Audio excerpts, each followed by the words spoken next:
துர்நீர்னா வீரகாட்ட வந்தக்கூடிய துர்நீர். கபால நீர். ஆமா. தலையில நெத்தில அழகா திருநீர் பூசினா ஆமா கபால் நீர் போயிடும், தலை நீர் போயிடும். அதான் சொன்னாங்க திருநீருக்கு இன்னொரு பேர் என்னது? விபூதி. துர்நூறு. ஆமா துர்நூறு. ஆமா எங்க ஊர்ல அப்படிதான் சொல்லுவோம். எப்படி சொல்லுவீங்க? துர்நூறு. துர்நூறு. துர்நூறு இல்ல, திருநீர். துர்நூறு.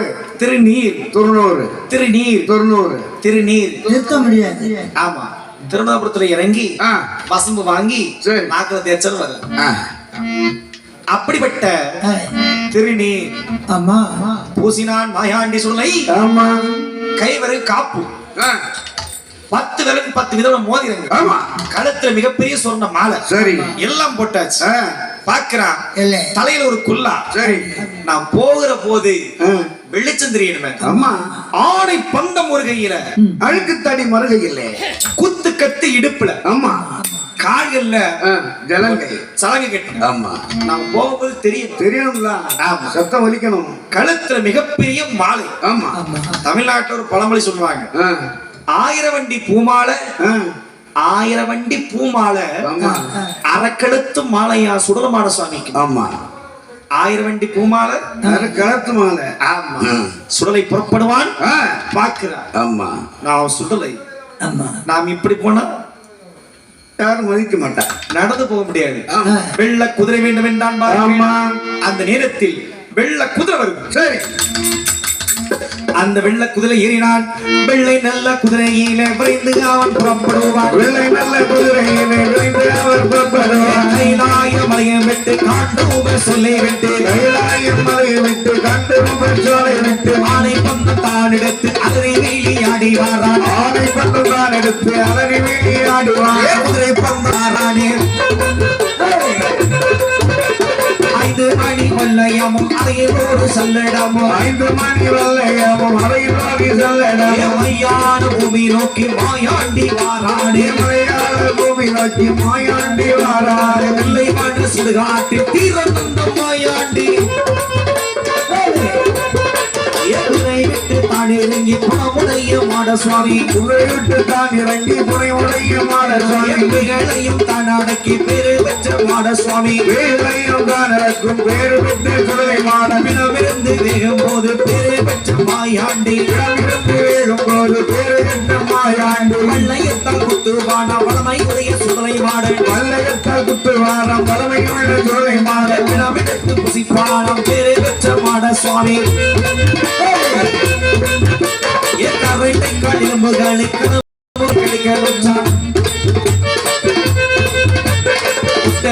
தந்தனையும் முழுக்கு போல கிடைக்க விட்டான். முட்டெலும்பு தந்தனையும் முழுக்கு என்று கிடைக்க விட்டான். கைகளுக்கு விருந்தளித்தான் பேரு பெற்ற மாயாண்டி.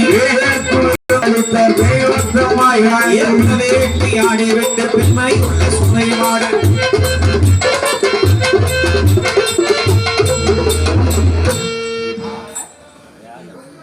அப்படி நாகர்கோவில் நடராஜன் விலிசுக்குள்ளை பாராட்டி, அப்படி அன்பு அண்ணன் நம்மளை தேடி வந்து பேசக்கூடிய ஒரு அன்பான ராஜன் அவர்கள். ராஜன் அவர்கள். ஆமா.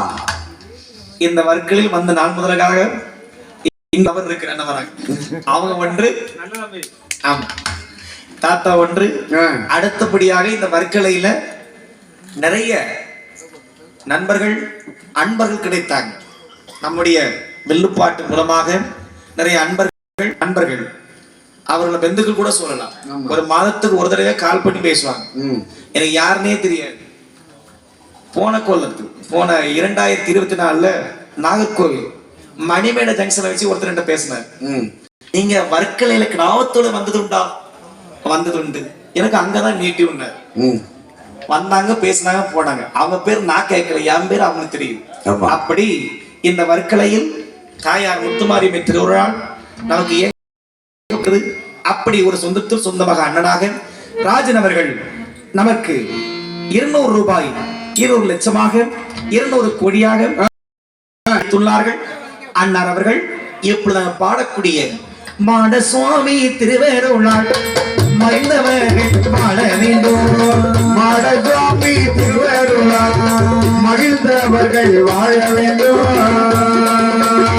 முத்து மாரியம்மன் திருவருளாள் முத்து மாரியம்மன் திருவருளாள் மூதுலகில் வாழ வேண்டும் முத்து மாறி திருவருளாள் முத்து மாறி திருவருளாள் உலகவர்கள் வாழ வேண்டும் வாழ வேண்டும் கோடிக்காலம் மாலையேடி மாலையாக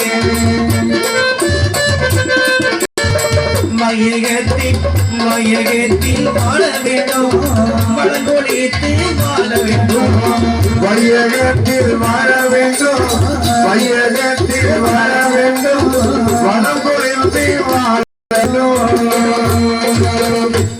எல்லாம் வல்ல சுடலிமாட சுவாமி சிவமான சுவாமி அருளாள் தாயார் முத்துமாரியம்மை திருவருளாள் அப்படி ஆள் போல் தாந்தளித்து அருகது போல் வேறு ஒன்றி வாழையடி வாழையாக வளர்ந்தவும் குலமாக வாழ்க வாழ்க என வாழ்த்துகிறோம். இப்படியாக மாடசுவாமி வருகிறார் தில்லைவன சுடுகாட்டி. சரி தில்லைவன சுடுகாட்டில் வந்த போது இறங்கினார், வள்ளையத்தை எடுத்து ஓங்கி கொடுத்தார். அப்போது வள்ளையத்தின் சத்தத்தை கேட்டவுடனே ஆங்காங்க இருக்கக்கூடிய பேய்கள் எல்லாம் ஓடி வந்து மாடசுவாமி கால் வந்து விடுது. ஐயா அப்போது சிவமாட சுவாமி சொல்வார், பேய்களே இனிமேல் இதை வணங்கக்கூடிய பக்தன்மார்களுக்கு இடையூறு செய்யாதே. சரி சரி சரி என்று பேய்களை அடக்கினார். வருகிறான் மாயாண்டி. பிணம் எரிந்து கொண்டே இருக்கிறது. பிணத்தின் மேல் வந்தான், வள்ளையத்திலிருந்து ஓங்கி குத்துறார். பிணமோடு விரிவு அந்த பிணம் வெந்து கொண்டிருக்கிறது. சரி வெந்த பிணத்தை தானே மாறி உண்டார். அப்படி வெந்த பிணத்தை தானே வாங்கி உண்டார். சரி பிணத்தை எரித்து புசிக்கிறார். உணவு போல் பிணத்தை உண்டான். கரண்டைக்கால் எலும்புகளை கரும்பு என்று கடிக்கின்றார். முட்டெலும்பு எடுத்து முறுக்கு போல கடிக்கிறார். பிணத்தை உண்கிறார். ஆமா இது எல்லா வில்லுப்பாட்டுகளும் சொல்ல மாட்டாங்க. ஆமா அதாவது சுவாமி வந்தார், பிணவேட்டை ஆடினார்னா மிகப்பெரிய விஷயம் இருக்கு. என்ன விஷயம் என்பது நல்லா யோசிச்சு அடுத்ததாக வர்க்கலைக்கு நாங்க வருவோம், கிடாவத்தோலைக்கு வருவோம், புத்தர் சந்தம் வர்றோம், லில்லி அம்மா கோவில் அந்த ஸ்தலத்துடைய பேரு தெரியல, அங்க வருவோம். சுடலிமாட சுவாமி மையான காட்டுல போய் பிணத்தை உண்டார். எதற்காக என்பது நீங்கள் ஆலோசிச்சு நாம் வரும் பொழுது எங்கேயாவது பாடும்போது தாங்கள் எங்கிட்ட வந்து சொல்லணும். ஆமா, நாங்க கேள்வி வச்சிருக்கோம். ஆன்சர் பண்றது உங்களுடைய பொறுப்பு. உண்மையான பதில் சொல்லக்கூடிய ஆளுக்கு பரிசு உண்டு. ஆமா, சம்மானம் உண்டு. சன்மானம் இவர் தருவார். ഞാൻ തന്നെങ്കിൽ നമ്മുടെ തമ്പിയണം തരും. നല്ല തമ്പിയണം തരും. ஆக சுடலிமாட சுவாமி வந்தார். சரி, பிணத்தை எள்ளி புசித்தார். பிண வேட்டையாடினார். பேய்களை விருந்தொழித்தார். சரி, மீண்டும் வெள்ள குதிரை புறப்பட்டார். வருகிறார். அருகே வந்து குழந்தைகள் வடிவத்தை எடுத்து மீண்டும் தொட்டிலே போய் அப்படியே படுத்துக் கொண்டார். எப்படி இருக்க பார்த்தாள் பார்வதி. காலை பொழுதில் குழந்தைகள் அருகிலே வருகிற போது பிள்ளைகள் மேனி எல்லாம் பிணவாட வீச கண்டாள். ஓடோடி வந்தாள். சிவபெருமான் இடத்திலே சொல்வாள். பார்த்த சிவநாதன் கேட்பார், பார்வதி நான் சொன்னேன் தெரியுமா, இந்த பிள்ளை கைலைக்கு ஆகாது. இந்த குழந்தைனால உனக்கு பெரும் சிறுமையை தவிர பெருமை என்று சொன்னேன். சற்று பொறு என்று அழைத்தார் பகவான் சுடலிமாடனை.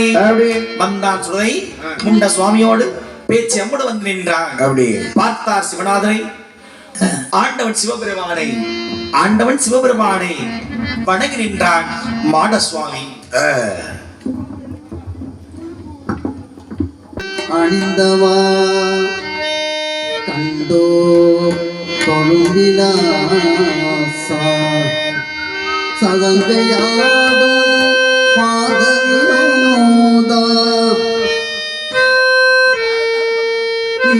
ஈஸ்வரா இந்தாள் துணை நீதா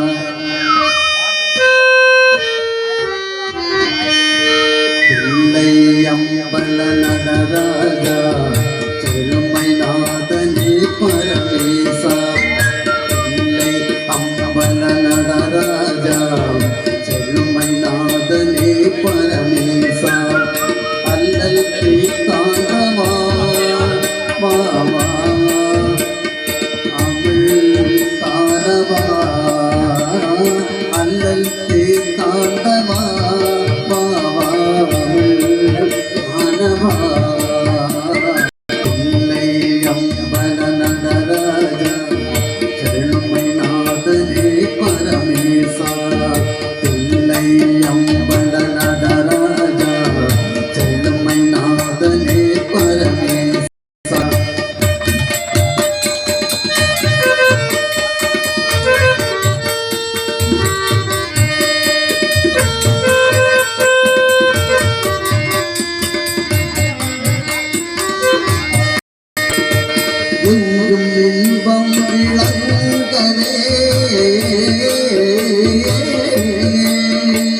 பலவித நாடும் கலையேடும் பணிவுடன் உரையே துதி பாடும் பலவித நாடும் கலையேடும் பணிவுடன் உரையே துதி பாடும்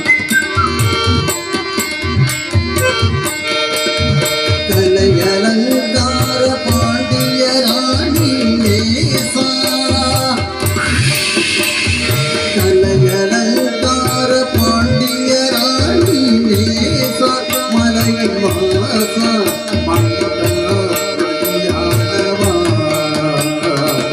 இல்லை அம்பல நடராஜா எழுமை நாதனே பரமேசா அல்லல் கேட்டாண்டவா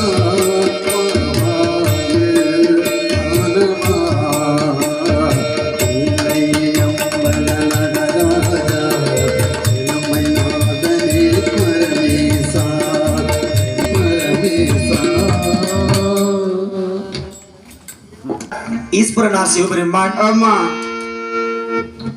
வாராய் சுடலைமாடா நீ மூல போய்விட்டாய்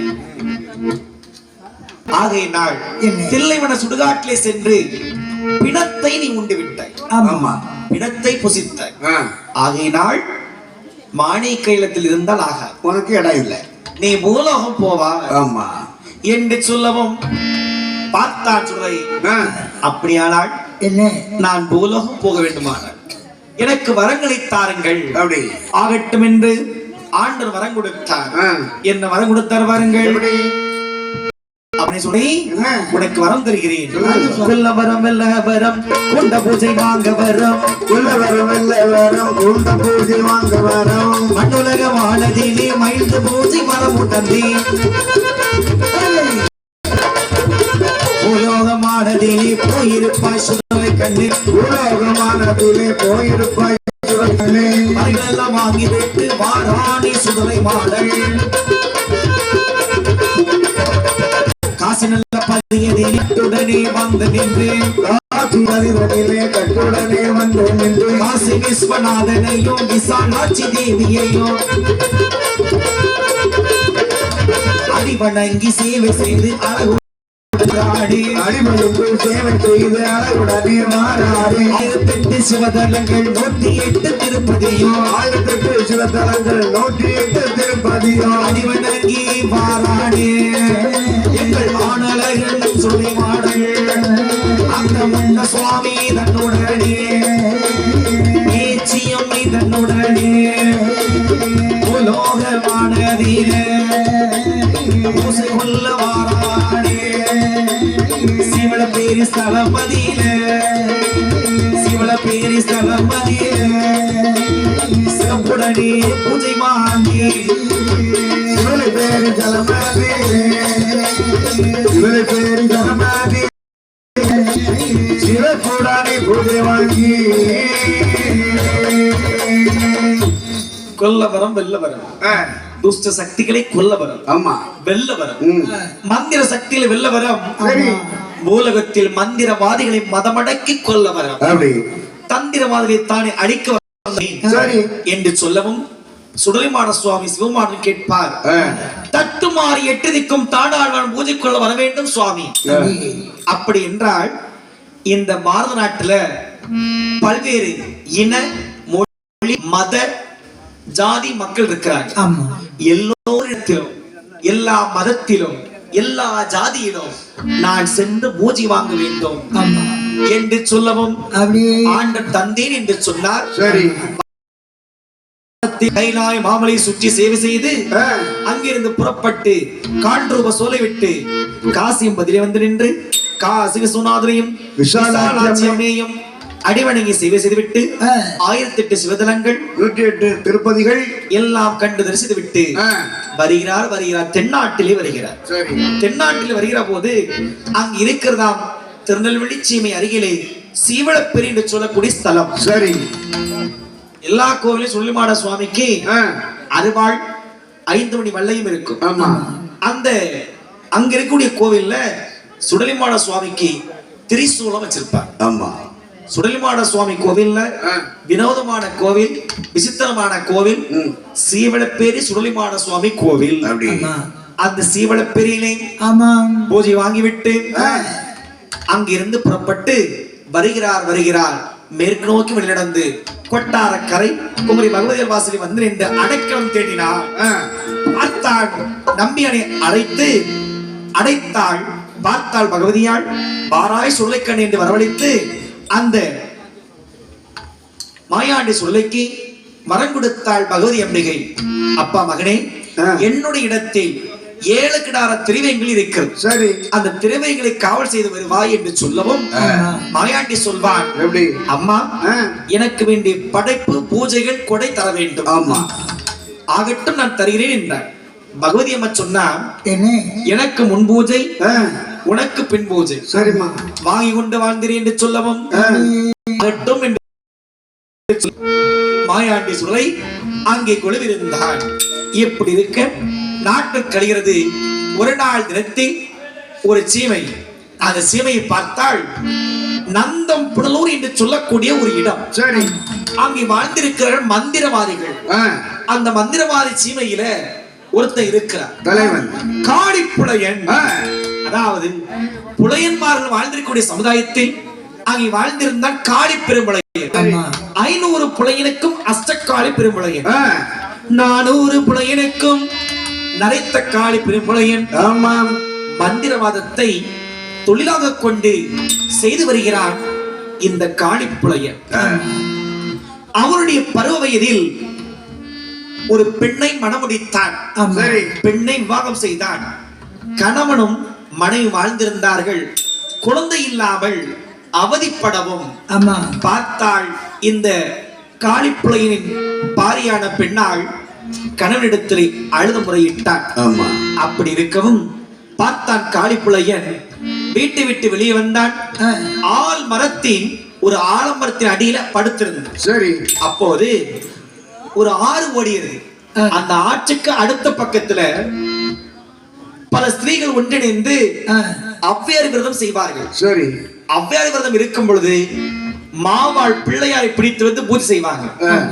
அந்த பூஜை முடித்த பிறகு அந்த மாவுருண்டை எடுத்து ஆற்றிலே கரைத்து விடுவார்கள். இது வழக்கம். ஆமா, அன்றைய நாள் பூஜை முடிந்தது. சரி, அப்போது பெண்கள் காத்திருக்கிற போது எங்கேயோ பறந்து வந்த ஒரு காக்கையானது அந்த மாவுருண்டை வாயால் கவ்வி சரி பறந்து ஆலமரத்துல வந்து அமர்ந்திருக்கு.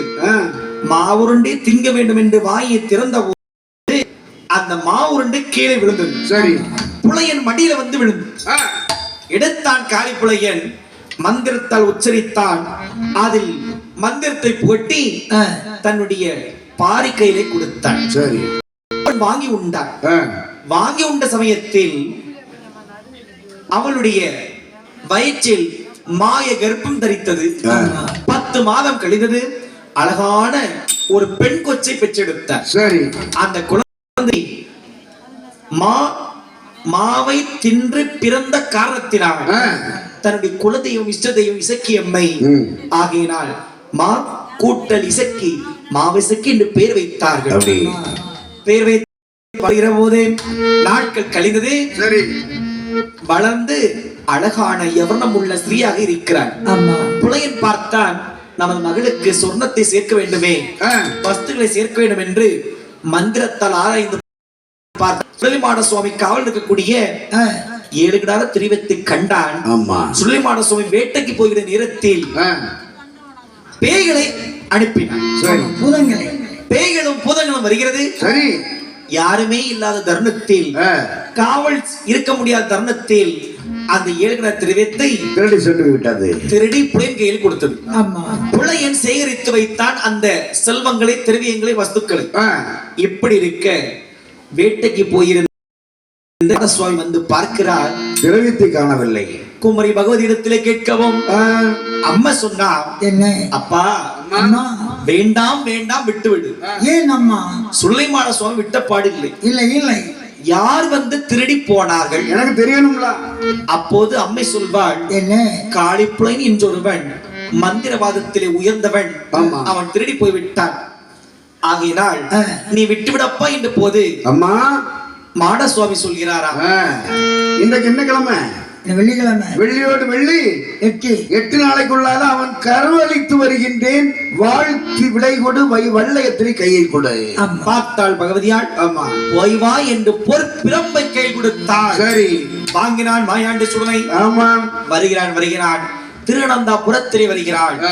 அனந்த பத்மநாப சுவாமி சொல்லுதான், அவர் கையில் வைத்திருக்கக்கூடிய புல்லாங்குழலை கொடுத்தார். அதை வாங்கி கொண்டு அந்த இடத்தை கடந்தான். பாருங்கள், அந்த நல்ல இடம் கடந்து ஆனழகன் மாட சுவாமி, அந்த நல்ல இடம் கடந்து ஆனழகன் மாட சுவாமி, அந்த மூணல் உரதியிலே நடுச்சாணி திருவதியிலே, அந்த மூணல் உரதியிலே நடுச்சாணி திருவதியிலே, பாம்பு விளையாட்டை எல்லோ ஆட்டி எல்லோ விளையாட்டு எல்லோ அழகுடைய மாட சுவாமி, மாட சுவாமி, பாம்பு விளையாட்டு எல்லோ விளையாட்டு எல்லோ விளையாட்டை எல்லோ மாடசுவாமி ஆடினானே நாடகத்தை. ஆமா, ஆடினானே நாடகத்தை. அழகுடைய மாட சுவாமி.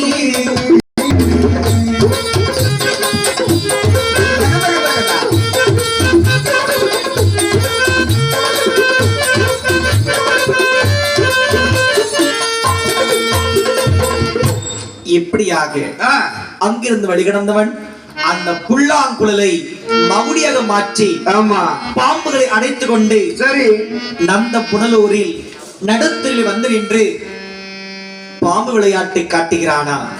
அழகான இரும்பு கம்பத்தை நாட்டி பாம்புகளை ஏவிவிட்டான். சரி, அந்த பாம்புகளை ஏவிவிட்டு அதற்கு மேலாக ஏறி நின்று பாடுகிறானா மகுடி வாசித்து. எப்படி என்றால், ஆடு பாம்பே விளையாடு பாம்பே, பாம்பே பாம்பே ஆடு பாம்பே விளையாடு பாம்பே, அத்தி மரத்தடியில் முட்டையிட்டு அவரம் கடதில குஞ்சு போயிட்டு இறை தேடி ஊத்தாடி சித்தனை போல் ஆடு பாம்பே, பாம்பே ஆடு பாம்பே விளையாடு பாம்பே, பாம்பே பாம்பே ஆடு பாம்பே விளையாடு பாம்பே. இந்த விதமாக பாம்பு விளையாட்டை காண்பிக்கவும் எல்லோரும் பார்த்தாங்க. ஆமா, மாவிசைக்கின் தோழி போய் சொன்னாங்க, வெளியே வரமாட்டேன் என்றால் மாவிசைக்கு கண்ணாடி மாளிகையில் என்று மொட்டை மாடியில் என்று ஒரு ஜன்னல் வழியாக பார்த்த போது சூரியனின் வெளிச்சம் இவள் அணிந்திருந்தாலே வைர முக்குத்தி பட்டது, எதிரொலித்தது. அந்த ஒளியானது மாடசோய் முகத்துல படுது. திரும்பி பார்த்தால் மாயாண்டே சுடை, இவள் தான் மாவிசக்கி, இவள் தான் மாவிசக்கி, இவள் தான் மாவிசக்கி, உடையனோட மகள், உடையனோட மகள், இவள் தான் மாவிசக்கி, இவள் தான் மாவிசக்கி, இவள் தான் மாவிசக்கி, உடையனோட மகள், இவள் தான் மாவிசக்கி. பிள்ளையின் மகள் இவள் தான் என்று சொல்லி பாம்பு விளையாட்டை முடித்து பண்டார குளம் கொண்டு மாவிசை வீட்டுல வந்து பண்டாரம் போல் சப்தம் போட்டார். பிச்சை கேட்டு நின்றார். பார்த்தால் மாவிசைக்கு சுற்றி சுற்றி வந்தாள். சூழவட்டம் போட்டு பார்த்தாள். பிச்சை வாங்க வைக்கிறாயே, உனக்கு என்ன வேண்டும் என்று கேட்கிற போது பார்த்த மாடசுவாமி சொல்வார், பிட்டு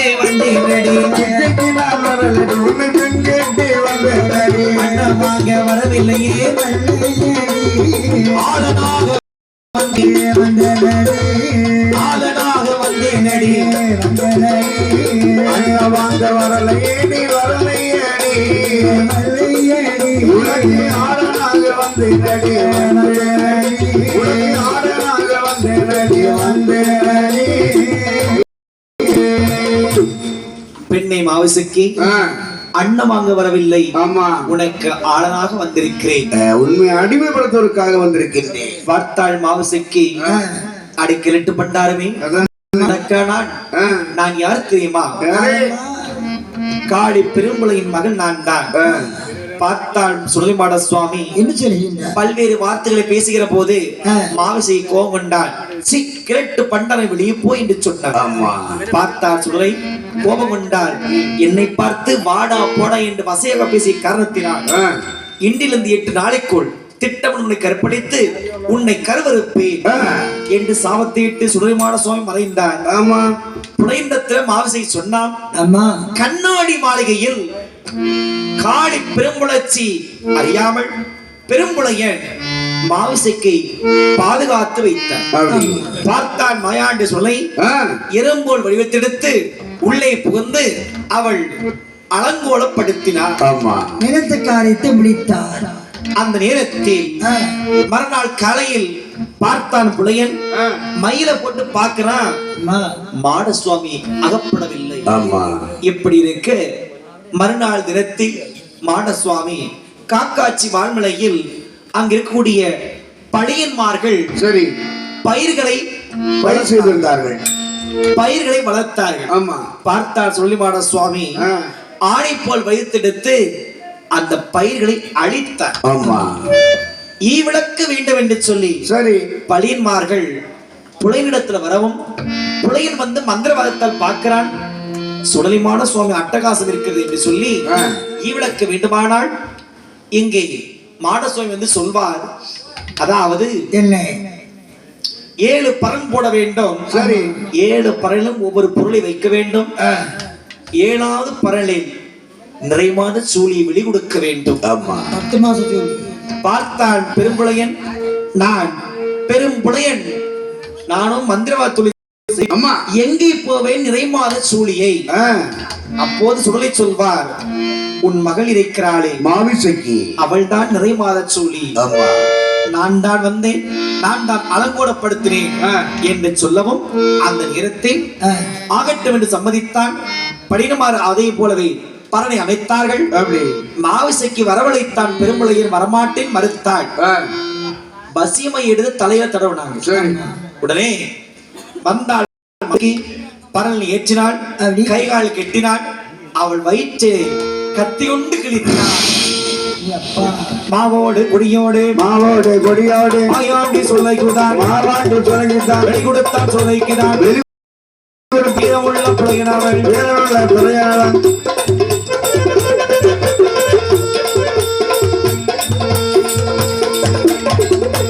அந்த நேரத்தில் மாவோட கொடியை அறுத்து வைத்தான். குழந்தை கிழித்து எடுத்து வைத்தான். சரி அந்த பூசையை வாங்கினான் சுடலை. அப்படி இருக்க பார்த்தான் புலையன், ஏ துஷ்ட தேவாதையே, என்னுடைய சிமிலுக்குள் 3.25 நாளிகை அகப்படுகின்றான்.